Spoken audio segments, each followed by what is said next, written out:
साथियों नमस्कार। एक ज़रूरी सूचना लेकर आप सबके सामने अभी उपस्थित हुआ हूँ, जिसमें एक महत्वपूर्ण जानकारी आज उत्तराखंड न्यूज़ में आई थी, जिसमें बोला गया था कि बेसिक शिक्षकों के 1670 रिक्त पदों पर भर्ती होनी है, जो अभी भर्ती चल रही है वर्तमान में, जिसमें जिलों में पूरे कंप्लीट जो ज़िले हैं उनको मिला के 61,861 आवेदन प्राप्त हुए थे। यानी कहने का मतलब है सभी जिलों को मिला के 61,861 आवेदन प्राप्त हैं। आप समझ रहे हैं कितना बड़ा वो है टोटल। लेकिन देख लेते हैं हर ज़िले में कितने कितने आवेदन गए हैं। प्राथमिक शिक्षक विभाग के अंतर्गत बेसिक शिक्षक भर्ती प्रक्रिया को शीघ्र पूरा किया जाएगा। जनपद आयोजित भर्ती प्रक्रिया के 1670 रिक्त पदों के सापेक्ष विभाग को 61,861 आवेदन प्राप्त हुए हैं। विभागीय मंत्री डॉक्टर धन सिंह रावत ने भर्ती प्रक्रिया में तेजी लाने के निर्देश विभागीय अधिकारियों को दे दिए हैं। तो कहीं ना कहीं देखिए उधम सिंह नगर ने भी अपनी प्रत्यावेदन लिस्ट जारी कर दी है।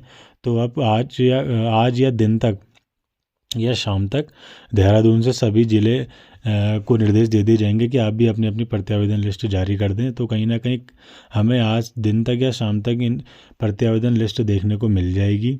बाकी और पढ़ते हैं क्या क्या लिखा है इसमें और ये लिखा है कि विद्यालय शिक्षा विभाग के अधिकारियों ने बताया कि शिक्षा मंत्री डॉक्टर धन सिंह रावत के निर्देश पर प्राथमिक शिक्षक विभाग के अंतर्गत 1670 रिक्त पदों भर्ती प्रक्रिया शुरू हुई थी, जिसमें टोटल जिले में 61,861 आवेदन प्राप्त हुए हैं।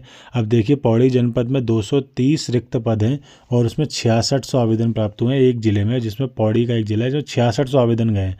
इसी प्रकार चमोली के 162 के सापेक्ष 6040 गए हैं। रुद्रप्रयाग में 5,667, टिहरी में 6100, उत्तरकाशी में 5,259 और देहरादून में 97 के सापेक्ष 2,813, नैनीताल में 6,255, अल्मोड़ा में 6,634, बागेश्वर में 5,780, चंपावत में 85 के सापेक्ष 5,190 और पिथौरागढ़ में 103 रिक्त पदों के सापेक्ष 5,523 आवेदन प्राप्त हुए हैं। तो कहीं ना कहीं जो एवरेज हम लेके चले तो 5500 हमें लगभग हर जगह दिखाई दे रहे हैं। तो हर ज़िले में इतने सारे आवेदन गए, तो यानी मान के चलिए कि हर एक बंदे ने हर ज़िले में आवेदन करा है। ठीक है, आप ये मान के चलिए कि हर एक बंदे ने हर ज़िले में आवेदन करा है। बाकी जो देहरादून उधम सिंह नगर को छोड़ देते हैं तो और हरिद्वार में तो आई नहीं है, तो इतने ज़िलों में इतने सारे आवेदन हुए हैं और एक एक बंदे ने हर ज़िले में आवेदन है, तभी इतने ज़्यादा लोग हमें दिख रहे हैं। हमें घबराने की बात नहीं है।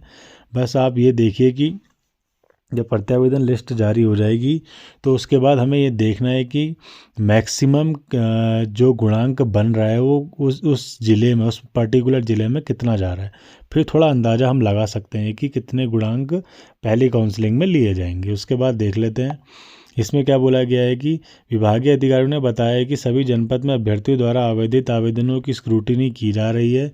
इसके उपरांत अभ्यर्थियों को मेरिट लिस्ट तैयार करके उससे विभागीय वेबसाइट पर अपलोड किया जाएगा। भर्ती प्रक्रिया को पूरी पारदर्शिता के साथ तय समय के भीतर संपन्न कराने को विभागीय मंत्री डॉक्टर धन सिंह रावत ने सभी 11 जनपद के डीओस को ठोस निर्देश दे दिए हैं। विभागीय अधिकारियों का कहना है कि भर्ती प्रक्रिया में आवेदित अभ्यर्थियों के शैक्षिक दस्तावेजों के आधार पर उनके शैक्षिक गुणांक तय किए जा रहे हैं और उसके आधार पर ही मेरिट सूची तैयार की, यानी कि आपका जो गुणांक होगा उसी के आधार पर मेरिट सूची तैयार की जाएगी। उन्होंने बताया कि शीघ्र ही आवेदित अभ्यर्थियों की मेरिट सूची जारी की जाएगी। तदुपरांत जनपद स्तर पर रिक्त पदों के सापेक्ष अभ्यर्थियों का अंतिम चयन परिणाम घोषित किया जाएगा। यानी कि जैसे ही सारे चीज़ों के गुणांकों का पता लगा लेंगे तो आज दिन तक या शाम तक और ज़िलों की भी प्रत्यावेदन सूची जारी हो जाएगी। तो घबराने की बात नहीं है। जो लोग पूछ रहे थे हमारी लिस्ट कब आएगी, हमारे ज़िले की कब आएगी, तो आज शाम तक तो कहीं ना कहीं आपको प्रत्यावेदन लिस्ट आपको किसी न किसी ज़िले की देखने को मिल जाएगी। बाकी आपके कोई भी सुझाव या आपकी कोई भी परेशानियाँ हो तो आप मुझे कमेंट सेक्शन में बता सकते हैं।